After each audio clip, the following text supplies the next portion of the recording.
guys, it's your girl Janie, and for the life of me, welcome back to For the Life of Me if you're returning. But if you're new, where you been? Let's get right into it. So this is a big debate, universities versus colleges. But guys, remember, like I said, I am no immigration officer or lawyer, so everything I say in this video is based on my own personal experience, my research, and my opinion. Please. Just a little introduction. A lot of times in different countries, the words universities and college mean different things. I'm just going to tell you how it is in Canada based on my research, okay guys? So let's get right into it. Canada has 90 universities and around 150 colleges, but the main difference between these two bodies or institutions are the path or the career path. Pretty much, universities go from bachelor's degree, which range from a 3 to 4 year program, to postgraduate degree, which are usually masters, which run from 1 or 2 years, and then you have your doctorate degree, which is at least a minimum of 3 years to become to hold a PhD. And then colleges actually have shorter term programs in the form of diplomas and certificates. A few colleges now actually have degree programs that are equivalent to university programs. They only just cost less in some areas. We'll talk about that. Another difference too would be the application for it. There's this website called Ontario Colleges. I'll put the link below, guys. You know I got you.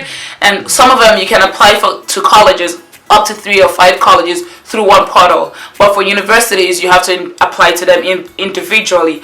Also, from my personal experience, universities have a longer lead time. Pretty much means it takes longer for a university to respond to you than a college. I remember applying to a university. Deadline for application to that university was in December for starting in September next year. However, the college had the deadline for July to start in September next year. So if you're planning on applying to universities and college, my advice would be to apply to both universities and colleges, or you can apply to universities, and if you don't get the feedback you need, like the positive feedback you are hoping for, all hope is not lost, because you can still apply to a college before school starts. Another difference between universities and colleges are tuition, like I mentioned earlier. Universities tend to have a higher amount of tuition than colleges do, and also the application fees. Universities sometimes can go up to $200, while colleges just go up to $100. And in the next video, in this 3-part series, we'll be covering the living expenses and cost of tuition and all that. However, the most factors I know people consider when thinking about coming to school here in Canada are cost, of course, weather, employability, which pretty much means how big is the industry in which you're going to school in that region. I hope that makes sense. The strength of the program based on reviews and employability again, and culture or diversity in that region.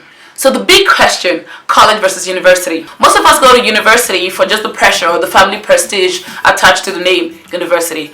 However, there's been a lot of myth about how it's not necessarily the case. But my experience, I'll tell you, university is very theoretical. It gives you an avenue to have big thinking and critical thinking skills. While university education offers many broad opportunities and provides security, colleges offer specifically targeted programs that can be completed quickly and easier to budget for. And I think honestly the deciding factor between colleges and universities should boil down to your personality and your character. And Statistics Canada says that the average cost for a 2-year diploma in a college is $21,000, but the average cost for a 4-year degree in a university is $55,000. Not so much considering the length of time, but also a lot of times you want to consider how long you want to be in school for. But hey, let's talk about colleges first. Colleges tend to be more career focused, more practical, if you know what I mean, because they have more apprenticeship programs. They have language training and skills upgrading for like pre-trades and more specific career paths.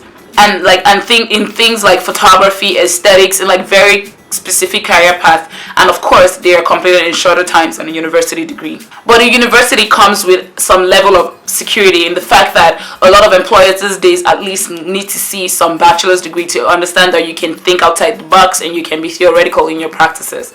And of course, if you're not sure what you want to take in university, a lot of universities offer 2 degrees one, which is usually called a double major. A lot of times there's an argument about how colleges have real skills, and yes, because they're practical, but my final verdict to be for you will be to do both. What do you mean, Janie? What do you mean do both?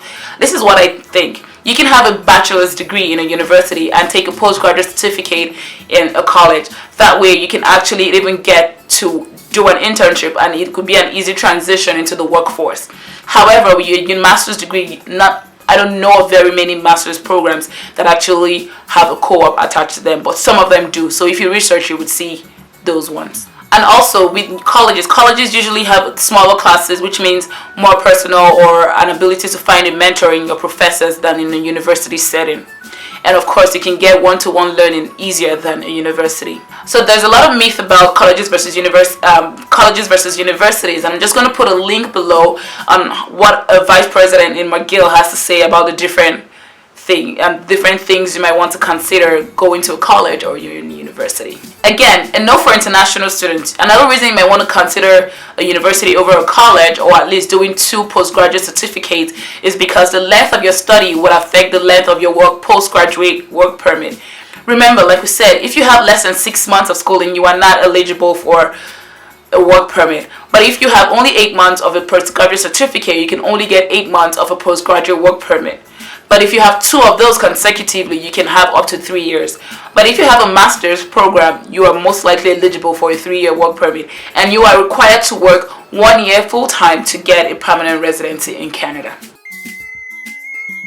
If you have less than 6 months of schooling, you are not eligible for a work permit.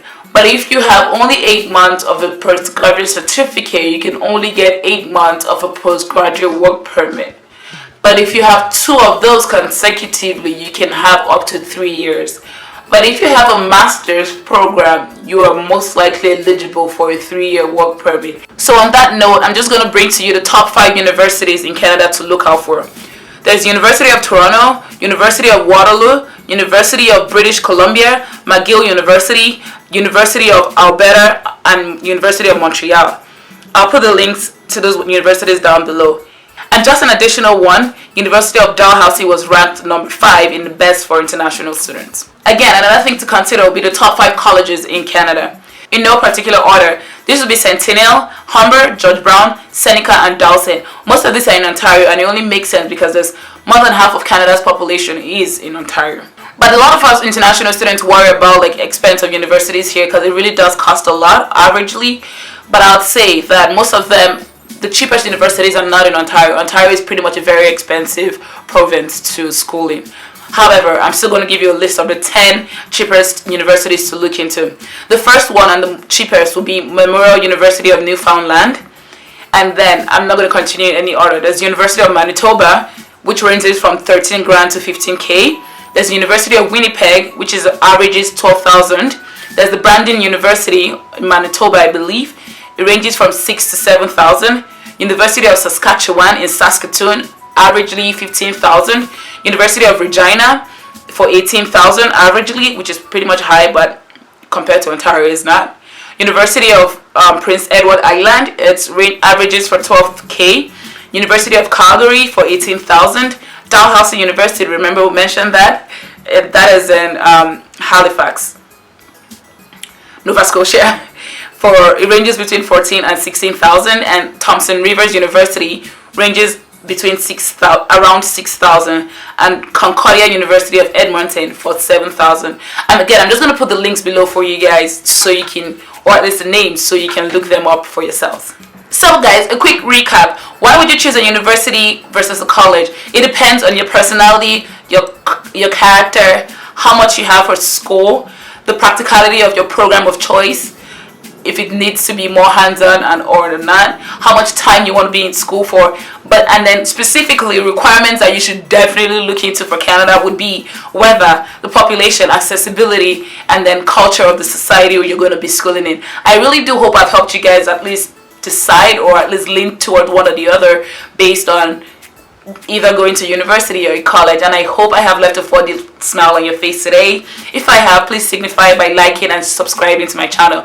Again guys, like I said, I'm looking forward to making a live video at the end of April where I can answer your questions on Facebook or Instagram, but I'll only do this guys if I have 500 subscribers, just so that I can share this information with as many people as I can, including you. Thank you guys so much for watching today. Till next time guys, it's your girl Jamie. Now let's move to part 3. We'll talk about living expenses and the cost of tuition, and actually maybe getting free tuition. Oh my god!